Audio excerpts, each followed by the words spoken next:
সাইয়্যিদনা হযরত নূহ আলাইহিস সালাম ৯৫০ বছর উম্মতকে ঈমানের দাওয়াত দিলেন। ঘটনা আমাদের জানা আছে মাত্র ৮২ জন। ৯৫০ বছর ঈমানের দাওয়াতের প্রসার, মাত্র ৮২ জন মুসলমান হইছে। কয়জন? হযরত নূহ পয়গম্বর এতদিন মেহনত করার পর, এতদিন তাবলীগ করার পর, এতদিন দ্বীনের দাওয়াত দেওয়ার পর মাত্র ৮২ জন মুসলমান হলো। আল্লাহ নূহ নবীর ডাক দেয়া কয়, নূহ ওয়া উহিয়া ইলা নূহিন আন্নাহু লা ইউমিনা মিন কওমিকা ইল্লা মান ক্বাদ আমান ফালা তাবতাইস বিমা কানু ইয়াফআলুন। ওরে নূহ, আর দাওয়াত দিয়া লাভ নাই, এরা একজনও তোমার দাওয়াতে মুসলমান হবে না। নাউজুবিল্লাহ বলে। কে দাওয়াত দিয়া বলছেন? আল্লাহ ডাক দিয়ে ওহীর মাধ্যমে নূহ নবীকে জানাই দিলেন। সুতরাং লাভ নাই। ওয়াসনাইল ফুলকা বিআয়ুনিনা ওয়া ওয়াহিনা। এ নূহ নবী, না না না, দাওয়াত দিয়া লাভ নাই। তুমি একটা বড় জাহাজ বানাও, বড় কিস্তি বানাও, যারা ইমানদার হবে তাদেরকে নিয়ে তুমি প্লাবনের মধ্যে নৌকায় চড়ে, তোমার জাহাজে চড়ে তুমি বেঁচে যাবে। আর বেঈমানদেরকে আমি আল্লাহ আসমান থেকে প্লাবন দিয়া, জমিন থেকে বন্যার পানি দিয়া আমি তাদেরকে ডুবাইয়া মারব। আমার ভাইরা, তাফসীরের কিতাবের মধ্যে আসেন হযরত নূহ পয়গম্বর কিস্তি বানায়, নৌকা বানায়। আর এই কমবখতের দল নূহ নবীর উম্মতরা এদিক দিয়া যায়, সাখিরু মিন, নূহ নবীকে নিয়ে উপহাস করে। ডাক দেয়া কয়, নূহ, তুমি তো এতদিন পয়গম্বর ছিলা, তুমি এতদিন নবী ছিলা, এখন কি নবুয়ত বাদ দিয়া কাঠ মিস্ত্রি হইলা? নাউজুবিল্লাহ। এখন কাঠ মিস্ত্রির কাজ করো, এখন তোমার নবুয়ত গিরি গেল কোথায়? নাউজুবিল্লাহ।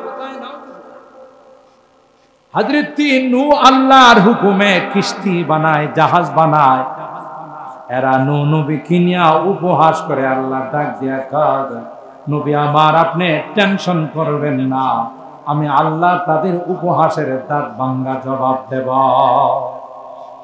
কে জবাব দিবেন? আর ভাইরা,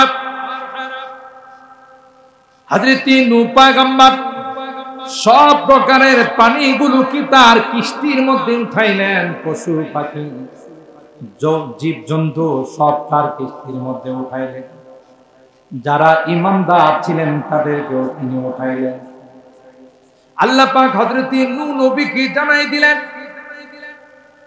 যখনই দেখবেন চুলার ভিতর দিকে উতলাইয়া পানিগুলো উপরের দিকে উঠতেছে, তখন মনে করবেন আল্লাহর আযাব শুরু হয়ে গেছে। চুলার ভিতর থেকে পানি বাইর না আগুন বাইর? কথা কয় না, আগুন বাইর। আল্লাহ কয়, যেদিন দেখবেন আগুনের পরিবর্তে পানি উতলানো শুরু করছে, বুঝবেন আল্লাহর গজব। আমার ভাইরা, এইভাবে যখন বন্যা শুরু হয়ে গেল, আসমান থেকে বৃষ্টি হচ্ছে, জমিন থেকে পানি কল কল কল কল করে উপরের দিকে উঠছে। নবী বুঝতে বাকি না, আল্লাহর গজব, প্লাবন আর বন্যা শুরু হয়ে গেছে।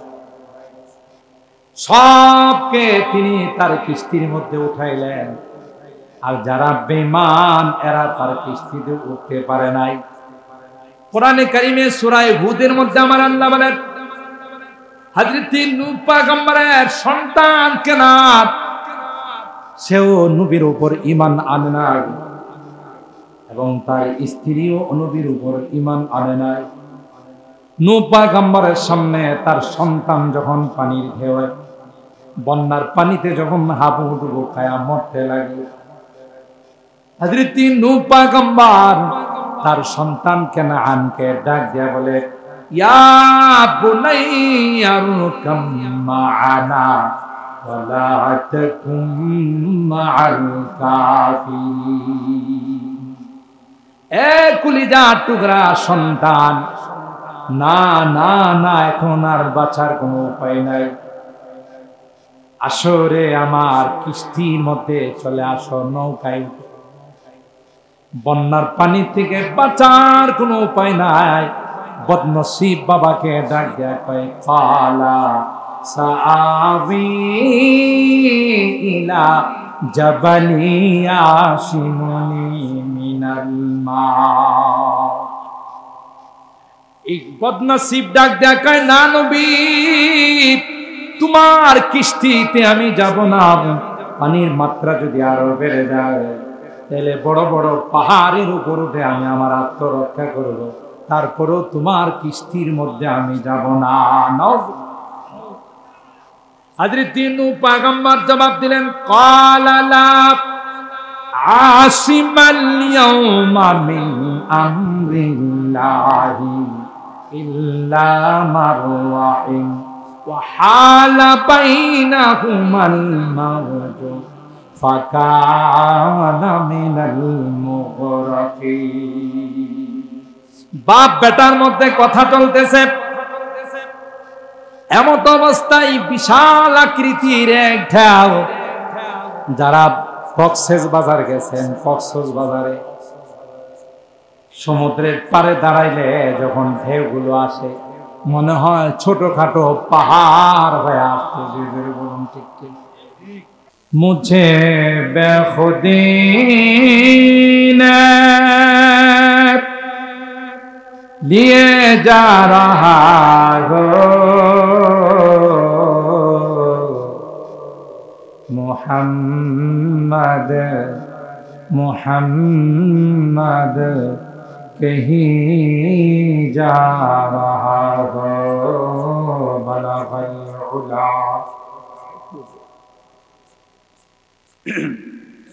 कशफत दुजा बिजमालिही हसनत जमीउ खिसालिही सल्लु अलैहि व आलिही। दे मुझे इश्क़ मुहम्मद अर मुहम्मद उमगिन, दे मुझे इश्क़ मुहम्मद अर मुहम्मद उमगिन,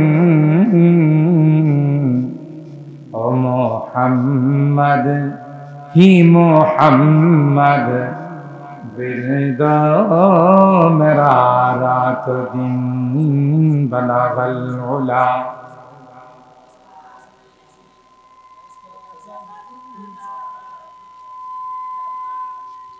हसनत जमीउ खिसालिही सल्लु अलैहि व आलिही। अल्लाहुम्मा सल्लि व सल्लिम दाइमन अबदा अला हबीबिका खैरिल खल्क़ि कुल्लिहिम।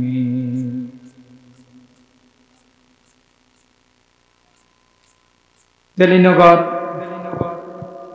উত্তরপাড়া গজারহাটি যুবকবৃন্দের উদ্যোগে আয়োজিত মরহুম আনোয়ার মুসলিম মিয়ার রুহের মাগফিরাত ও সকল কবরবাসীদের স্মরণে আজকের ওয়াজ ও দোয়ার মাহফিলের সম্মানিত সদর হযরতে উলামা ইকরাম, বেরাদারান ইসলাম, পর্দার আড়ালের মা ও বোন, আল্লাহ পাকের দরবারে লাখো কোটি শুকরিয়া যে রব্বে কায়নাত পবিত্র মুহররমুল হারাম মাসে 10 তারিখ দিবাগত 13 তারিখের 11 তারিখের রাত্রিতে আজকের একটি বরকতময় মাহফিলে আমাদেরকে আসার বসার তৌফিক দান করেছেন।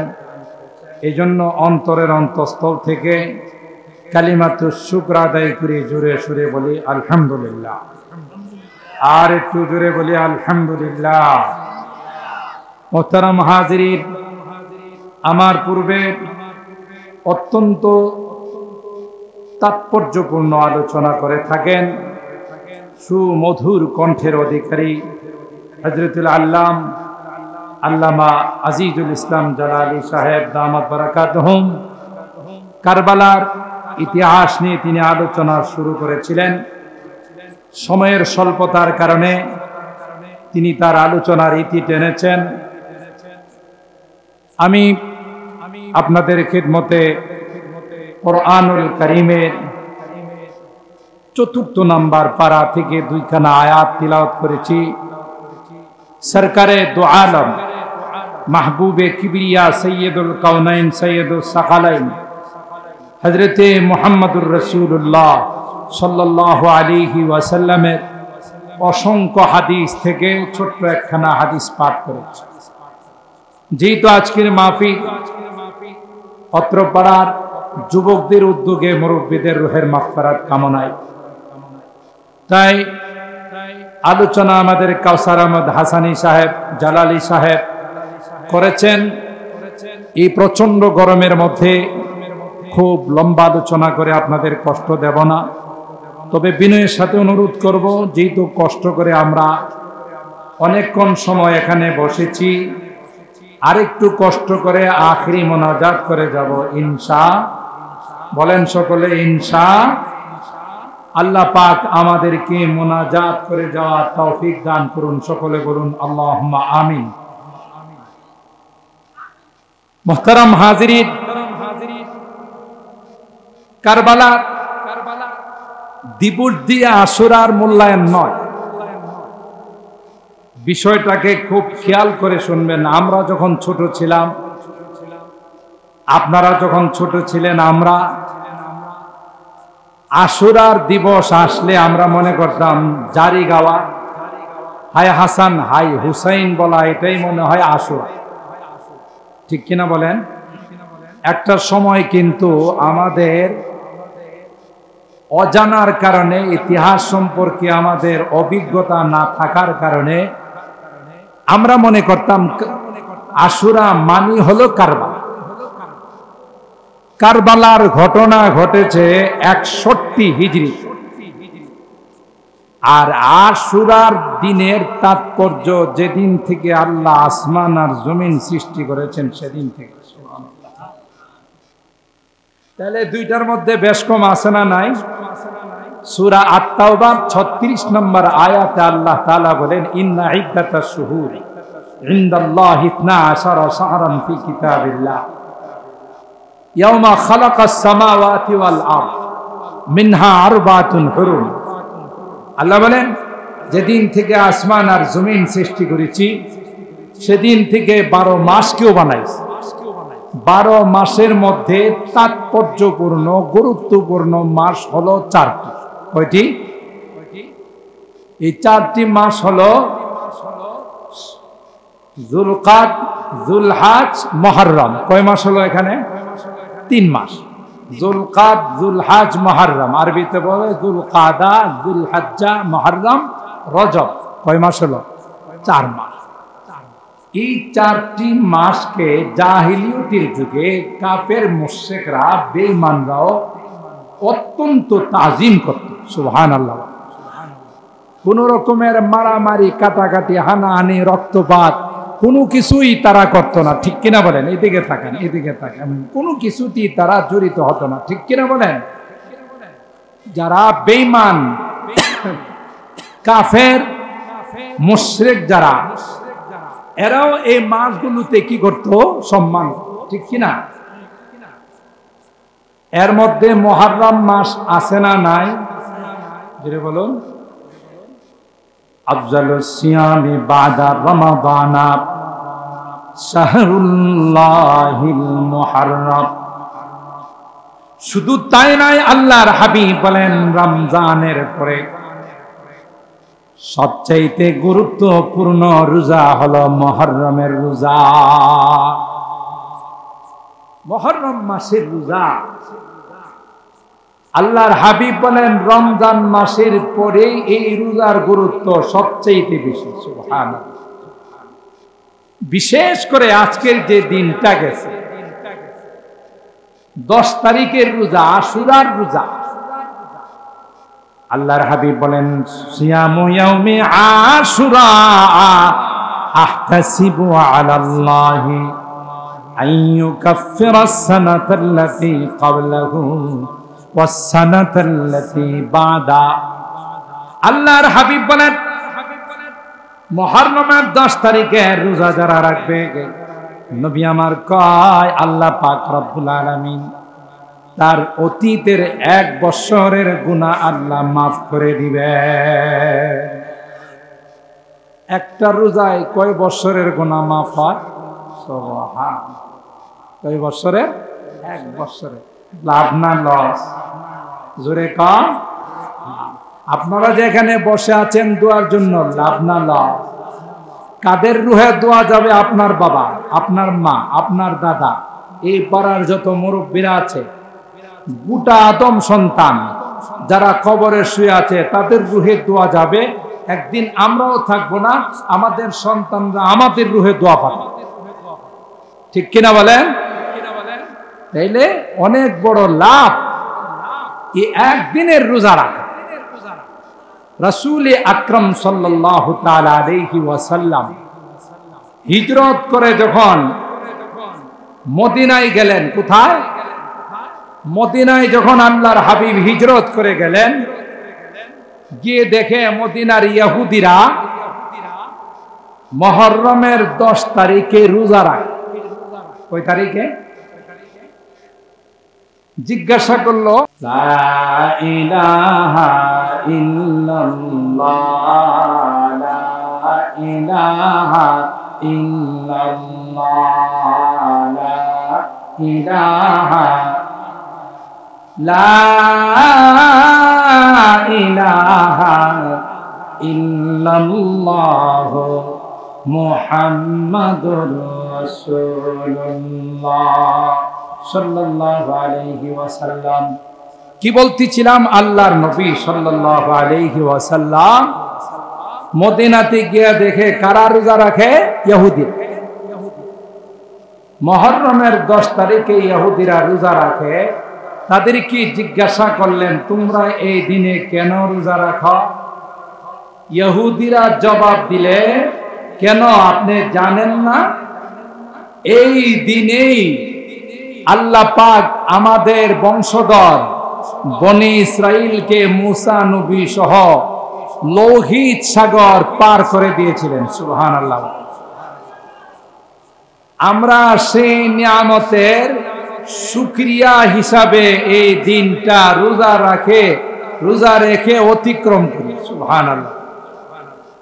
ঘটনা হইছে কি জানেন? কোরআনে সূরা শুআরার মধ্যে ঘটনা। যখন ফেরাউনের বংশধর কিপ্তিরা, ফেরাউন সহ কিপ্তিরা যখন বনি ইসরাইলদের উপর অকথ্য নির্যাতন শুরু করে দিল, ছেলে সন্তান হলে হত্যা করে, মেয়েদেরকে চাকর চাকরানি বানায়া বিভিন্ন ভাবে কষ্ট দেয়, তখন বনি ইসরাইলরা হযরতে মুসা আলাইহিস সালামকে বলেছিলেন যে এদের নির্যাতন আর আমাদের সহ্য হয় না, আপনি আল্লাহর কাছে দোয়া করেন আল্লাহ যেন আমাদেরকে একটা নাজাতের মুক্তির ব্যবস্থা করে দেয়।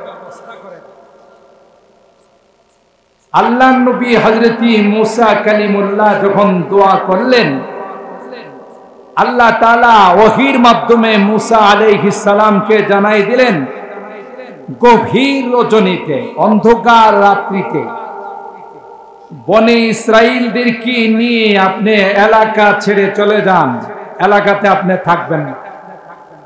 এই দেশ মিশর ত্যাগ করে আপনি সিরিয়াতে চলে যান। মিশর ত্যাগ করে যে যাবেন, যাওয়ার পথে বিশাল সমুদ্র পড়ে, এই সমুদ্রের নাম হলো লোহিত সাগর। কি সাগর? হযরত মুসা আলাইহিস সালাম সমস্ত বনি ইসরাইলদেরকে নিয়ে যখন মিশর ত্যাগ করে সাগরের পারে গেলেন, এদিক দিয়া ফেরাউনের খবর হয়ে গেছে সব বনি ইসরাইল এলাকা ত্যাগ করে চলে গেছে। সাথে সাথে ফেরাউনের লস্কর, ফেরাউনের সৈনিক পিছন দিয়া অস্ত্র শস্ত্র নিয়ে ধাওয়া করে। তাইলে মাঝখানে হলো মুসা নবী এবং তার উম্মত বনি ইসরাইল, সামনে সাগর, পিছনে ফেরাউনের সৈনিক। قال أصحاب فلما تراءى الجمعان قال أصحاب موسى إنا لمدركون। যখন ফেরাউনের বাহিনী পিছন দিয়া ধাওয়া করল, সামনের দিকে সমুদ্র, বনি ইসরাইল হযরতে মুসা পয়গম্বরকে বললেন, এরে মুসা, সামনে সমুদ্র, পিছন দিয়ে ফেরাউনের বাহিনী আমাদেরকে আক্রমণ করতে যাচ্ছে, আমাদের তো মৃত্যু ছাড়া কোনো বিকল্প নাই, পিছন দিয়ে যদি এরা নাগাল পায় আমাদেরকে মেরে ফেলবে, আর যদি সামনের দিকে যাইতে চাই সমুদ্রে ডুবে মরা ছাড়া আর কোনো উপায় নাই। হযরত মুসা পয়গম্বর বনি ইসরাইলদেরকে লক্ষ্য করে বলেছিলেন, ক্বালা কাল্লা ইন্না মাইয়া রাব্বী সায়াহদিন। মুসা পয়গম্বর বলেছিলেন, না না না, এটা কোনোদিন হতে পারে না, নবীরা কোনোদিন নিজের ইচ্ছায় এলাকা ছেড়ে যায় না। সুবহানাল্লাহ। সুতরাং তোমরা কি মনে করছো আমি নিজে সিদ্ধান্ত নিয়ে এলাকা ত্যাগ করে তোমাদেরকে নিয়ে সমুদ্রের পারে চলে আসলাম? না না, আল্লাহর হুকুমে তোমাদেরকে নিয়ে এখানে আসি। সুতরাং আল্লাহর কসম করে বললাম, আল্লাহ পাক কোনদিন আমাদেরকে ধ্বংস করবেন না। আমার ভাইরা, এই কথা বলে যখন অভয় দিলেন, আল্লাহ পাক রব্বুল আলামিন হযরত মুসা পয়গম্বরকে জানাই দিলেন, ফাওহাইনা ইলা মুসা আনিদরিব বিআসাকাল বাহর। এ মুসা, দেরি না করে আপনার হাতের লাঠি দিয়ে সাগরের মধ্যে আঘাত করুন গো। আঘাত করতে দেরি হবে, আমি আল্লাহ 12টা পদ্মা সেতু বানাইতে দেরি হবে না। কয়টা বাংলাদেশে আছে? কয়টা? কয়টা? একটা পদ্মা সেতু, তাও 2-3 মাসের মধ্যে বানায় ফেলাছে, তাই না? বছর কি বছর বাজেট বাড়তে বাড়তে বাড়তে বাড়তে তারপরে হেগো পেট ভরে না, কথা কয়। একের পর এক বাজেট বাড়াইতে বাড়াইতে অনেক বছর লাগায়া পদ্মা সেতু বানাইছে, তাও 2-3 বছর পরে কয়েকদিন আগে উদ্বোধন করছে, কথা কয় না, ঠিক না বেশি? আর আল্লাহ এই যে লৌহিত সাগর, এটা তো পদ্মা নদীর উপর, আর আল্লাহ ব্রিজ বানাইছেন, সেতু বানাইছেন নদীর উপর না সাগরের উপর? বলেন, আল্লাহর কয় বছর সময় লাগছে? কয় না, ঘুমাই গেছেন? বলেন কয় বছর? কোন বছর টছর নাই, কোন মাস টাস নাই, কোন দিন টিন নাই, কোন ঘন্টা ঘন্টা নাই, কোন মিনিট মানিট নাই। আল্লাহ শুধু বললেন কোন, সাথে সাথে হয়। সময় লাগছে। কে বানাইছেন? হযরত মুসা পয়গম্বর বনি ইসরাইলদের কি বললেন, তোমরা যেহেতু 12টা বংশ, 12টা গোষ্ঠী, তোমরা যেহেতু 12টা গোত্র, তাই আল্লাহ তোমাদের এক এক গোত্রের জন্য এক একটা পদ্মা সেতু বানাই দিয়েছে। বাস খুশিতে আনন্দে সবাই পদ্মা সেতু লৌহিক সাগরের উপরে এই সেতু দিয়া মুহূর্তের মধ্যে সাগর পাড়ি দিয়ে দিছে। আল্লাহু আকবার বলে। সময় লাগছে। এই দিক দিয়া মিস্টার ফেরাউন চিনেন তো? জগতের মধ্যে ভালো মানুষ থাকলে শুধু একজনই ছিল, ওনার নাম কি? কথা কন। জনমের শয়তান, ঠিক কিনা বলেন? নিজে রব দাবি করছে, ঠিক কিনা? ফেরাউনে যখন খবর পাইছে সব বনি ইসরাইল গনাগাটি নিয়া স্বর্ণ টর্ণ নিয়া পলায়ন করছে, গেছে গা, তখন অর্ডার জারি করে দিল, এদের একজনকে পলাতে দেওয়া হবে না, তাদেরকে অ্যারেস্ট করে শাস্তির সম্মুখীন করা হবে। ফেরাউনের এই ঘোষণা শোনার পর তার সৈনিকরা নৌবাহিনী, বিমান বাহিনী, স্থল বাহিনী, র্যাপিড অ্যাকশন ব্যাটালিয়ন, র্যাব, সব বাহিনী মার করে রওনা দিছে। বনি ইসরাইলদেরকে ধরে তাদেরকে শাস্তির সম্মুখীন করবে। আল্লাহ কয় আয় জমে টানতেছে। কথা বলেন ঠিক না বেঠি? আমরা মাঝে মধ্যে কই না যে হ্যাঁ এনে গেছিল কি লাগে, এরে জমে টাইন না নিছে, ঠিক না বেঠি? এরপরে দেখেন ফেরাউনে গিয়ে যখন দেখে 12টা সেতু, 12টা ব্রিজ, 12টা কার্পেটিং রাস্তা, কিসের উপর? সমুদ্রের উপর। এই গাদায় মগায়ে কি করছে জানেন? মগায়ে ওখানে গিয়া তার জাতি বলতেছে, দেখছো আমি কেমন শক্তিশালী খোদা, আমার আশা লাগে নাই, রড সিমেন্ট লাগে নাই, আমি আমার গতিতে বসে ইশারা করেছি 12টা পদ্মা সেতু। পদ্মা সেতু আর বাপে বানাইছে। কথা কয় পদ্মা সেতু বানাইছেন কে? আর কৃতিত্ব নে কে? ফেরাউন না। কথা বলেন ঠিক না ঠিক? ফেরাউন না কয় যে পদ্মা সেতু আমি বানাইছি। কথা বলেন ঠিক না ঠিক? পদ্মা সেতু বানাইছেন কে? এদিকে তাকান। ওই জুসে আসছে করো, আমরা এদিকে তাকাই। পদ্মা সেতু বানাইছেন কে? আল্লাহ বানাইছেন, ঠিক না ঠিক? পদ্মা সেতু আল্লাহ বানাইছেন। ফেরাউনে কি কয়? আমি বাসায় বসে ইঙ্গিত করছি 12টা পদ্মা সেতু হয়ে গেছে। নাউজুবিল্লাহ। আল্লাহ ফেরাউন নারে ডাক দিয়া কয়, তুই যেহেতু বানাইছস তোর সেতু তুই আয়া উদ্বোধন কর। কথা কয় না? বুঝতেছেন নি আমার কথা? কোরআনের কথা। এই দিনের তাৎপর্য থেকে আমাদের উপদেশ গ্রহণ করার আছে।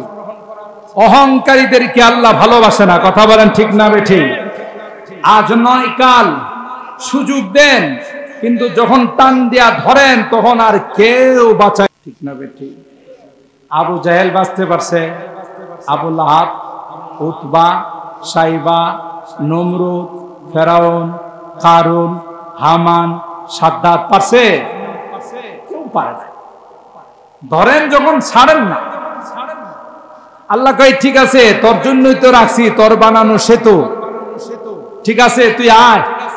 আর সেতুরই কইছে তুই কিন্তু নড়াচড়া করিস না, হেরে ঢুকতে দে। কথা কানা? সেতু কার গোলাম? রাস্তা কার গোলাম? ফেরাউনে অনেক লম্বা কাহিনী আছে, আমি সেদিকে যাব না, বোঝার জন্য আপনাদের খেদমতে সংক্ষেপে বলতে। ফেরাউনে যখন তার সমস্ত সোলজার নিয়ে, সমস্ত বাহিনী নিয়ে লৌহিক সাগরের এই সেতুর উপর, ব্রিজের উপর, ফুলের উপর যখন উঠছে, মাঝখানে গেছে, আল্লাহ এবার সেতুরে ডাক দেয়া কয়, সায়ারি সুস্কিল লেগে মিল্লা যা। সুবহানাল্লাহ।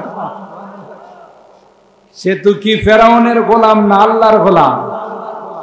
আবু আতিশ খাকু বাদ বান্দা পেশে মা তু মুর্দা বা হাক জিন্দা।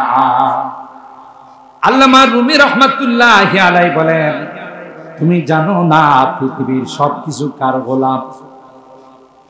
পৃথিবীর যা কিছু আছেন, পানি বাতাস, আগুন পানি বাতাস, যা কিছু আছে সবগুলো হলো আল্লাহর গোলাম। অর্ডার দিতে দেরি হয়, ওইগুলো অ্যাকশনে যাইতে দেরি হয় না।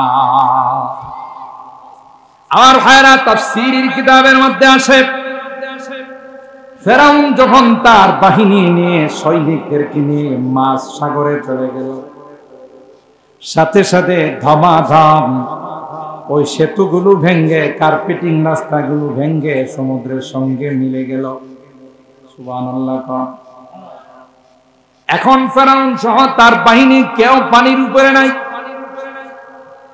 সবগুলো পানির মধ্যে হাবুডুবু খাওয়া যায়। এবার ফেরাউন আল্লাহরে ডাক দেয়া কাজ, قال آمنت بالله الذي آمنت به بنو إسرائيل وأنا من المسلمين। আল্লাহরে ডাক দেয়া কয়, আল্লাহ বুঝছি এতদিন যা করছি সব নাফরমানি ছিল, আমি বুঝতে পারি না, বড় অপরাধ হয়ে গেছে। এখন আল্লাহ তোমাকে বিশ্বাস করলাম, আমিও একজন মুসলমান হয়ে গেলাম, আর কোনদিন তোমার নাফরমানি করব না। আল্লাহ ফেরাউনের ডাক দেয়া কয়, ডুবার সময় তোমার কালিমা পড়ার মনে হইছে? কথা কয় না, সময় আছে না চলে গেছে? জোরে বলেন, আছে না চলে গেছে? আল্লাহ বলেন,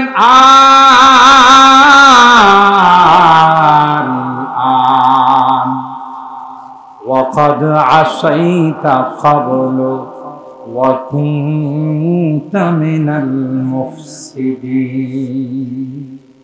আল্লাহ ডাক দেয়া কয়, ফেরাউন অনেক সময় দিয়েছিলাম, অনেক সুযোগ দিয়েছিলাম, তুমি তো কাজে লাগাও নাই। তুমি বেয়াদবি করতে করতে একটা পর্যায়ে নিজেরে বড় রব বানাইছো, আমারে ছোট রব বানাইছো। এখন আর তোমাকে সুযোগ দেওয়া হবে না। এই ঘটনা যেই দিন ঘটছিল, এটা কোন দিন ছিল?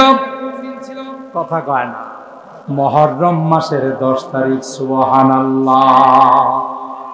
কয় তারিখ? 10 তারিখ। এই ঘটনা আল্লাহ ঘটাইছিলেন। এই জন্য মুহররমের তাৎপর্য শুধু কারবালা দিয়ে নয়, সে আদিকাল থেকে মুহররমের তাৎপর্য, কথা বলেন ঠিক না? আশুরার তাৎপর্য সেই আদিকাল।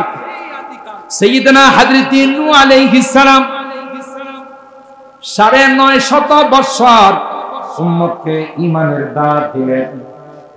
ঘটনা আমাদের জানা আছে, মাত্র ৮২ জন।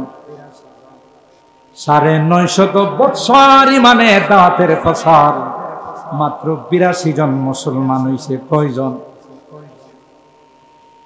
হযরত নূহ পয়গম্বর এতদিন মেহনত করার পর, এতদিন তাবলীগ করার পর, এতদিন দ্বীনের দাওয়াত দেওয়ার পর মাত্র ৮২ জন মুসলমান হলো। আল্লাহ নূহ নবীর ডাক দেয়া কয়, নূহ ওয়া উহিয়া ইলা নূহিন আন্নাহু লা ইউমিনা মিন কওমিকা ইল্লা মান ক্বাদ আমান ফালা তাবতাইস বিমা কানু ইয়াফআলুন।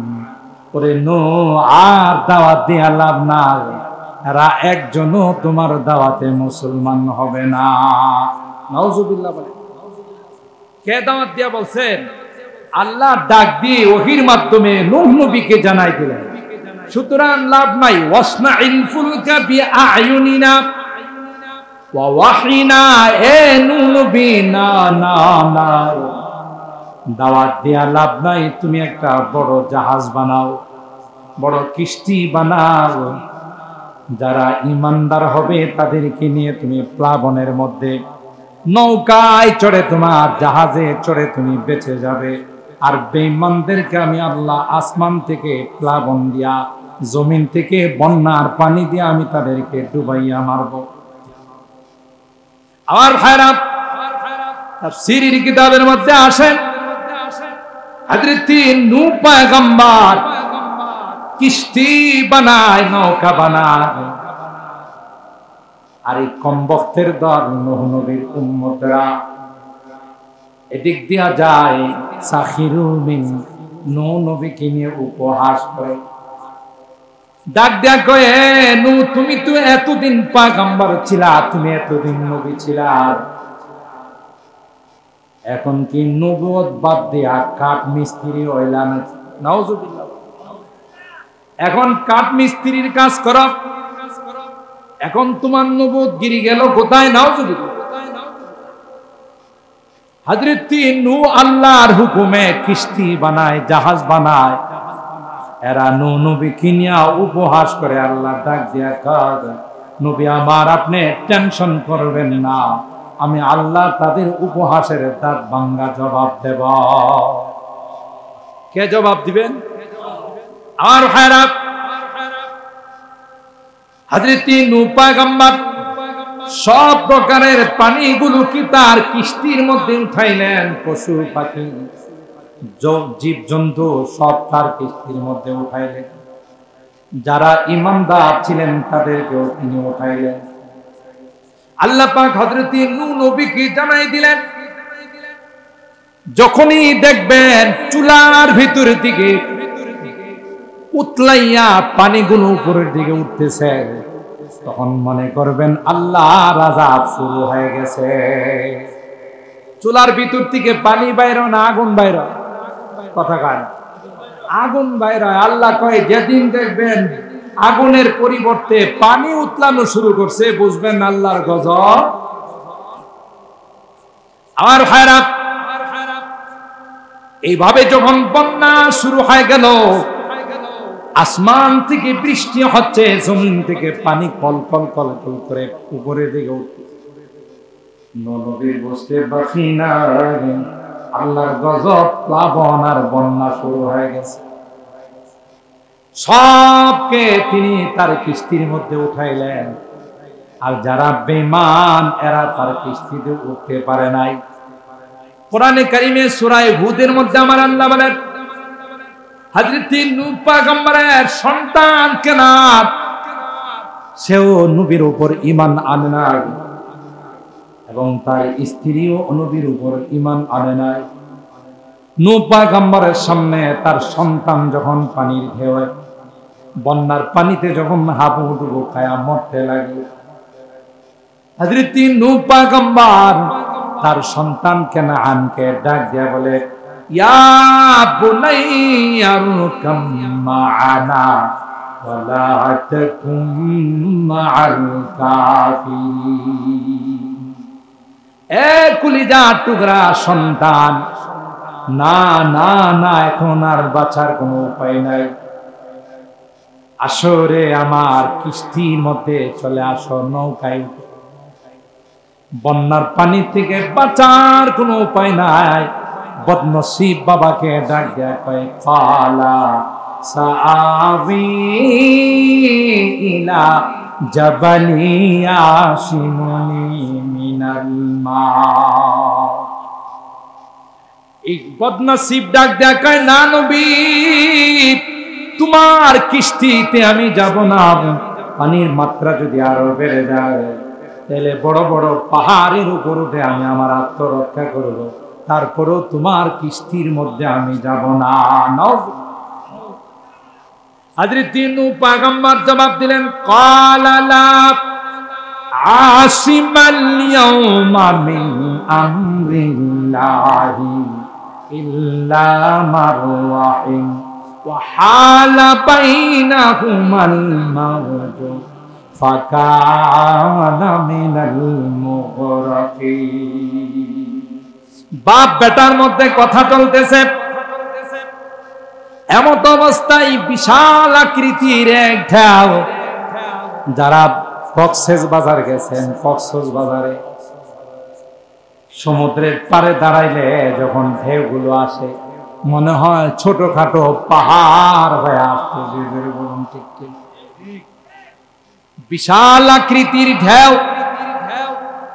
হযরত নূহ পয়গম্বরের সামনে তার সন্তানকে যখন ডুবাইতেছিল, তখন তিনি বললেন, বাবারে আর বাঁচার কোনো উপায় না, এই বন্যার পানির থেকে আল্লাহ যদি কাউকে না বাঁচায়, তার বাঁচার কোনো উপায় না। ঠিক কিনা বলেন? গজব যদি আসে, কোন রকমের তদবির কইরা কি বাঁচা যায়? তুফান শুরু হয়ে গেছে, আপনি যত মজবুত ঘরে বাঁধেন, আল্লাহর যদি হুকুম হয় এটারে ভেঙ্গে চুরমার করে দেওয়া যাবে। ঠিক কিনা বলেন? দেখেন না, একটা কথা আছে না, বাক্য আছে না, তুফানে টিনের ঘর ফালাই দেয়। হ্যাঁ, বদল বাজার থেকে সিমেন্টের পিলার আনছে, সিমেন্টের পিলার দিয়া সে ঘর ভালো করে মজবুত করে বানছে, লোহার এঙ্গেল দিয়া বানায়া উত্তর দিকে রূপ কইরা, উত্তর পূর্ব দিকে পশ্চিম দিকে রূপ কইরা কোনাকুনি কাল বৈশাখীর কয় বেড়া হইলে আইস, কথা কয় না। ক্ষমতা থাকলে আসিস দিকে আমার ঘরটা ফালাইতে পারোস নি। এ কথা বলার সাথে সাথে কিছুক্ষণ পরে কালো মেঘ আইসে, আকাশের মধ্যে কালো মেঘ আয়সায় প্রথম হেরে হেরে দিয়ে সাইড করছে। কথা বলেন ঠিক কিনা? কাল বৈশাখে একটা ধাক্কা দিছে, এটার আলু ভর্তা বানায় ফেলাইছে। এখন গিয়া চকির তলে আশ্রয় নিছে, ঘরের চকি খাট আছে না, তো আকাশ যদি খারাপ থাকে দেখবেন ঝড় তুফান আর বৃষ্টির থেকে কিন্তু দিন চমকাই বেশি, বৃষ্টি দেয় না বেশি। এখন যখন বারবারে আকাশ চমকাইতেছে, আকাশ চমকাইলে তো সব আলোকিত হয়ে যায়।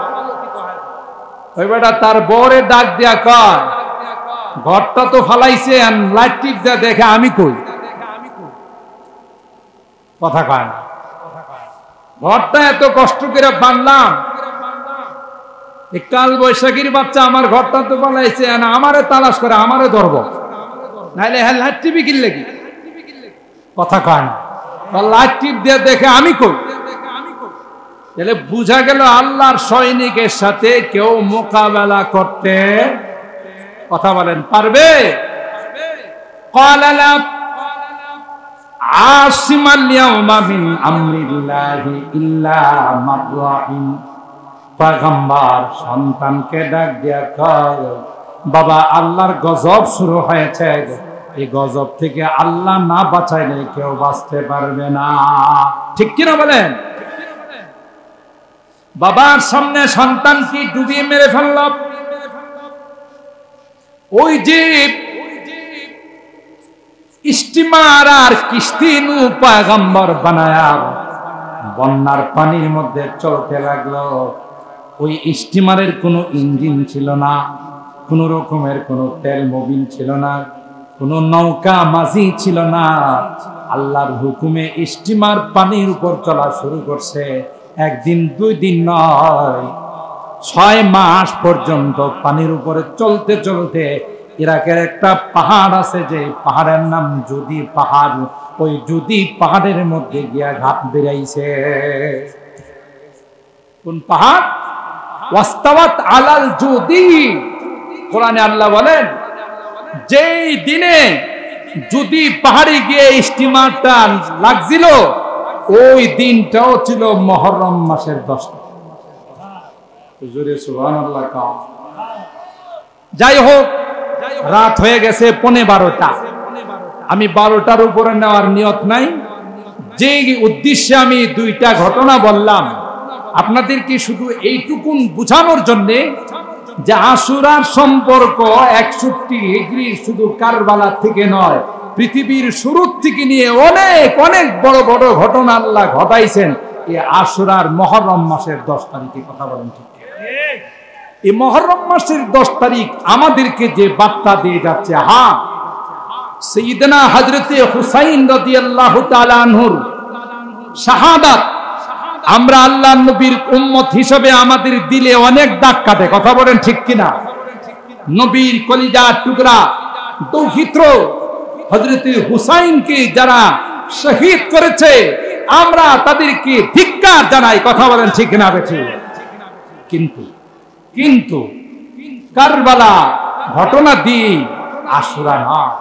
কারবালার ঘটনাকে কেন্দ্র করে আমাদের দেশে যে তাজিয়া মুহররমের মিছিল বাইর হয়, আপনারা দেখছেন মিডিয়ার মধ্যে।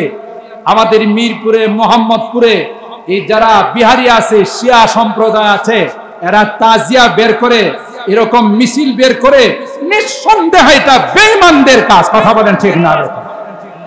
এটা কোনো ইমানদার করতে পারে না।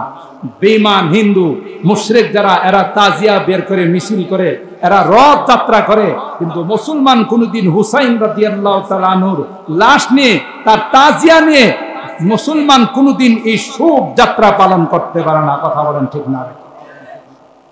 মুহতারাম হাজিরিন, সুতরাং আমাদেরকে আল্লাহর নবী শিখাইছেন মুহররমের 10 তারিখ আসলে তোমরা রোজা রাখো, তার সাথে একদিন আগে আর পরে মিলায় রোজা রাখো। কারণ ইহুদিরা যখন বলল যে এই 10 তারিখে আল্লাহ তাআলা মুসা নবীকে, বনি ইসরাইলকে সমুদ্র পার করে দিয়েছিলেন, শুকরিয়া হিসাবে আমরা রোজা রাখি, আল্লাহ নবী তখন জবাব দিয়েছিলেন, ফানাহনু আহাক্কু বিমুসা ওয়া আউলা বিমুসা মিনকুম। তোমরা যদি এই কারণে রোজা রাখো, তোমরা তো মুসা নবীর কোনো কিছু অনুসরণ করো না, পালন করো না, মানো না। আমরা তো মুসা নবীর সবচেয়ে বড় হকদার, তার সবচেয়ে নিকটবর্তী, তাই আমরাও এই রোজা রাখবো। সুবহানাল্লাহ। তাই আল্লাহ নবী বললেন, সুমু আশুরা ওয়া খালিফু ফিহিল ইয়াহুদা। তোমরা আশুরা রোজা রাখো, আর ওই দিন ইহুদিদের বিরোধিতা করতে গিয়ে একদিন আগে অথবা একদিন পরে। এই জন্য অনেক মা বোনরা, অনেক মুসলমান এই আজকের রোজা রাখছে, গতকাল রোজা রাখছে, 2 দিন হয়ে গেছে। অনেকে আজকে রোজা রাখছে, আগামীকাল রোজা রাখবে, তাইলে কয়দিন হবে? 2 দিন রোজা রাখা। একটা রোজার বিনিময়ে আল্লাহ তাআলা 1 বছরের গুনাহ মাফ করে দেন। সুবহানাল্লাহ। আমি ধন্যবাদ জানাই এই পাড়ার যুবকদেরকে, যারা অত্যন্ত আগ্রহ নিয়ে আজকের এই সুন্দর আয়োজন করেছেন মুরব্বীদের রুহের মাগফিরাতের জন্য।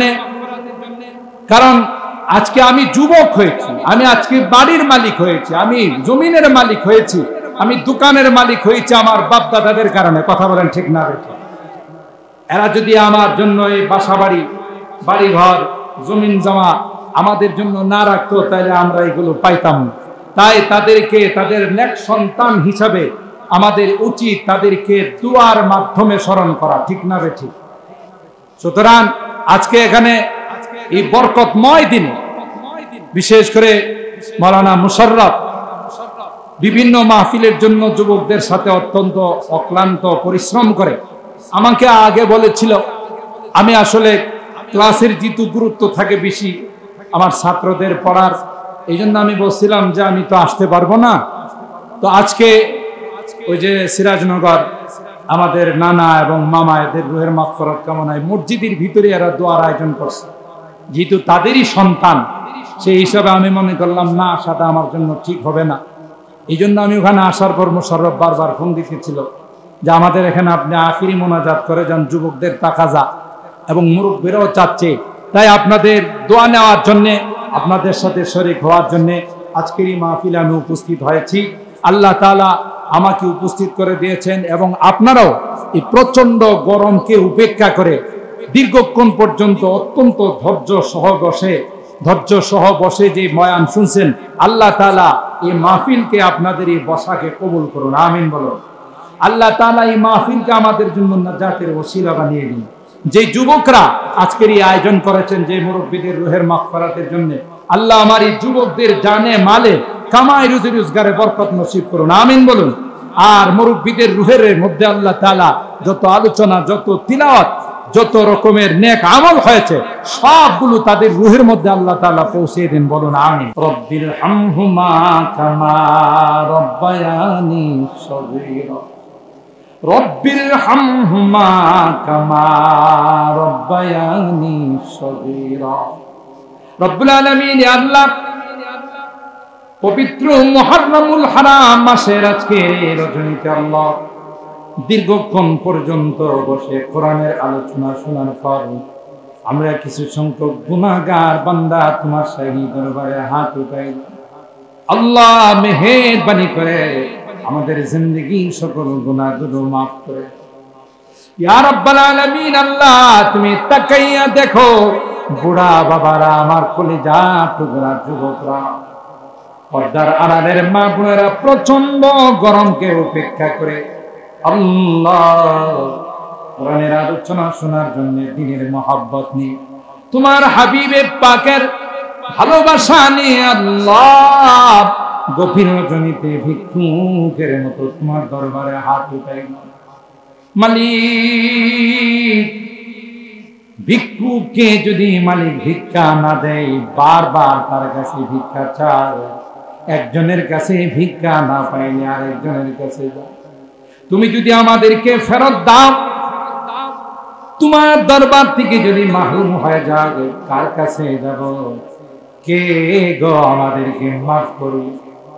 তাই তো আল্লাহ কাঙ্গালের মতো আসামির কাঠ গড়ায় দাঁড়াইয়া দুখানা হাত বাড়াইয়া তওবা করতেছি, আর জীবনে কোনোদিন নামাজ ছাড়ব, আর কোনোদিন গুনাহ করব না, আর কোনোদিন হারাম খাইব না, আর কোনোদিন নাফরমানি করব না, সুদী কারবারে জড়াব না, আর কোনোদিন বেপরদায় চলব না। ইয়া আল্লাহ, হিজরির প্রথম বছর আল্লাহ, হিজরি নববর্ষরে আল্লাহ প্রথম মাসে মুহররমুল হারাম মাসে আজকের রজনীতে তওবা করতেছি আল্লাহ, মেহেরবানি করে আমাদের তওবাগুলোকে তুমি কবুল করে নাও ইয়া রাব্বাল আলামিন। আল্লাহ আমাদের বুধল উত্তর পাড়ার আমাদের এই যুবকরা আল্লাহ, গজারহাটের আমাদের এই যুবকরা আল্লাহ এই সুন্দর আয়োজন করেছেন, অক্লান্ত পরিশ্রম করে আল্লাহ এখানে আমাদেরকে মাহফিল শোনার ব্যবস্থা করে দিয়েছেন। আল্লাহ আমার এই যুবকদেরকে তুমি জান্নাতি যুবক বানাই দাও, এদের কামাই রুজি রোজগারে বরকত নসিব করে দাও। যে মরহুমদের জন্য বিশেষভাবে দোয়ার আয়োজন করা হয়েছে, এই মরহুম সহ আল্লাহ এই এলাকার যত মুরব্বীরা কবরে শুয়ে আছেন আল্লাহ মেহেরবানি করে তাদের জিন্দেগির গুনাহ খাতাগুলো মাফ করে দাও আল্লাহ, তাদের কবরগুলোকে জান্নাতের বাগান বানাই দাও ইয়া আল্লাহ। আমাদের সন্তানরা যারা বিদেশের বাড়িতে আছেন, অনেক কষ্ট করে আমাদের জন্য টাকা পাঠায়, অনেক কষ্ট করে আল্লাহ মাথার ঘাম পায়ে ফেলে রক্ত পানি করে আল্লাহ দেশের মানুষগুলো ভালো থাকবে, স্ত্রী পরিবার পরিজন ভালো থাকবে, সেই জন্য টাকা পাঠায় আল্লাহ। মেহেরবানি করে তাদেরকে তুমি ইবাদত করো, তাদের কামাই রোজগারে বরকত দিও, অ্যাক্সিডেন্ট দুর্ঘটনার হাত থেকে ইবাদত করো আল্লাহ। বিদেশের বাড়িতে যাদের কাগজপত্রের সমস্যা আছে, অসুবিধা আছে আল্লাহ, সবগুলোকে তুমি দূর করে দিও আল্লাহ ইয়া রাব্বাল আলামিন। আল্লাহ আমার মুরব্বিদেরকে আবু বকরের মতো বানাই দিও, যুবকদেরকে হযরত হাসান হুসাইনের কাফেলার মেম্বার বানাই দিও, আমার মা বোনদেরকে আম্মা জান খাদিজাতুল কুবরা আয়েশা সিদ্দিকা ফাতেমাতুজ জাহরার মতো বানাই দিও আল্লাহ ইয়া রাব্বাল আলামিন। আল্লাহ আমাদের সকল রোগীদেরকে পরিপূর্ণ শিফা নসিব করে দিও আল্লাহ। কামাল নামে একজন রোগীর জন্য দোয়ার আবেদন করা হয়েছে আল্লাহ, তাকে তুমি পরিপূর্ণ শিফা নসিব করে দিও। আমাদের অত্র এলাকার মুরব্বী আল্লাহ সাতিয়ানের হুজুর অসুস্থ আল্লাহ, তাকে তুমি পরিপূর্ণ শিফা নসিব করে দাও, হায়াতের মধ্যে বরকত নসিব করে দাও ইয়া রাব্বাল আলামিন। আল্লাহ পৃথিবীর আনাচে কানাচে মুসলমানরা নির্যাতিত হচ্ছে, বিশেষ করে আল্লাহ ফিলিস্তিনের মুসলমানদের দিকে তাকাই চোখের পানি ধরে রাখা যায় না। মালিক রে, মেহেরবানি করে তাদেরকে তুমি পাও আল্লাহ, আসমান থেকে গায়বী সাহায্য নাযিল করে দাও, ইহুদিদের কালো হাতগুলো ভেঙে তুমি চুরমার করে দাও আল্লাহ। আমার এই প্রিয় মাতৃভূমি বাংলাদেশ, এদেশে অশান্তি বিরাজ করতেছে আল্লাহ, দেশকে তুমি গায়বী ভাবে শান্ত করে দাও আল্লাহ। দেশের মানুষকে সব রকমের অশান্তির হাত থেকে হেফাজত, মারামারি কাটাকাটি হানাহানি রক্তপাতের হাত থেকে হেফাজত করো আল্লাহ ইয়া রাব্বাল আলামিন। আল্লাহ সব রকমের জুলুম শোষণ নির্যাতনের হাত থেকে আমাদের হেফাজত করো আল্লাহ ইয়া আরহামার রাহিমিন ইয়া আকরামাল আকরামিন। আল্লাহ আমরা যারা হাত উঠাইছি আল্লাহ, জানি না কার মা নাই, কার বাবা নাই, ও রব্বে করিম কতদিন হয়ে গেল মা নাই, বাবা না, ইয়া আল্লাহ, না মনে পড়ল, তাদের চেহারাগুলো মনে ভাসলে আল্লাহ নিজেকে ধরে রাখতে পারি না। আজকের এই মাহফিলে তোমার কাছে ক্ষমা চাই, মাফ চাই, আমাদের মা বাবাকে মাফ করে দিও আল্লাহ, তাদের কবরগুলো জান্নাতের বাগান বানাই মালিক রে।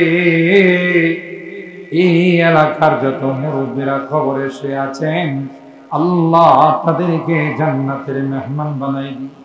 যে মুরব্বীরা জিন্দা আছেন আল্লাহ তাদের হায়াতের মধ্যে বরকত দিও। ও রব্বে কারীম আল্লাহ, এই মাহফিলে যারা এইভাবে সহযোগিতা করেছেন সবার সহযোগিতাগুলো কবুল করে নাও। কিয়ামতের কঠিন ময়দানে আমাদের এই মাহফিলকে তুমি নাজাতের ওসিলা বানাই দিও ইয়া আল্লাহ। মাহফিলের শেষে মুনাজাতের আখিরি পর্যায়ে তোমার কাছে ফরিয়াদ, যেদিন তুমি ডাক দিবে মালাকুল মউতের হাতে সুপুর্দ করে দিবে গো আল্লাহ, জানি না কোন দিন মসজিদের মাইক আমার নামটা ঘোষণা হয়ে গেল, জানি না কোন দিন মসজিদের খাটিয়াটা আমার ঘরের সামনে চলে আসবে। ও মালিক, দুনিয়ার মানুষ, মহল্লার মানুষ আমাকে গোসল করাইয়া আতর গোলাপ দিয়া সাজাইয়া সুজা আমাকে নিয়ে কবরের দিকে চলে, সবাই চিৎকার করবে আমার জন্য কান্দে, বুক ফাটা কান্নায় কে যে আমাকে ঘরের মধ্যে রাখবে না, এই ঘর থেকে বাহির করবে, আর কোনদিন আমার ঘরে ঢুকাবে না আল্লাহ। ওই মুহূর্তটা আসার করবে নেককার বানায়, কলমাওয়ালা বানায়া দুনিয়ার থেকে নিও, দিনদার বানায়া দুনিয়ার থেকে নিও আল্লাহ। আমি যদিও গুনাহগার, অনেক আলেম ওলামাদেরকে নিয়ে আল্লাহ হাত উঠাইছি, সাদা দাড়িওয়ালা অনেক মুরব্বীদেরকে নিয়ে হাত উঠাইছি আল্লাহ, কলেজার টুকরা যুবকদেরকে নিয়ে হাত উঠাইছি আল্লাহ, পর্দার আড়ালের নেককার মা বোনদেরকে নিয়ে হাত উঠাইছি আল্লাহ। যাদের হাতখানা পছন্দ হয় সে হাতের ওসিলায় পবিত্র মুহররমুল হারামের ওসিলায় তোমার হাবিবের তুফাইলে আমাদের দোয়াগুলো কবুল করে নাও। রব্বানা তাকাব্বাল মিন্না ইন্নাকা আনতাস সামিউল আলিম ওয়া তুব আলাইনা ইন্নাকা আনতাত তাওয়াবুর রহিম। সুবহানা রাব্বিকা রাব্বিল ইজ্জাতি আম্মা ইয়াসিফুন ওয়া সালামুন আলাল মুরসালিন والحمد لله رب العالمين।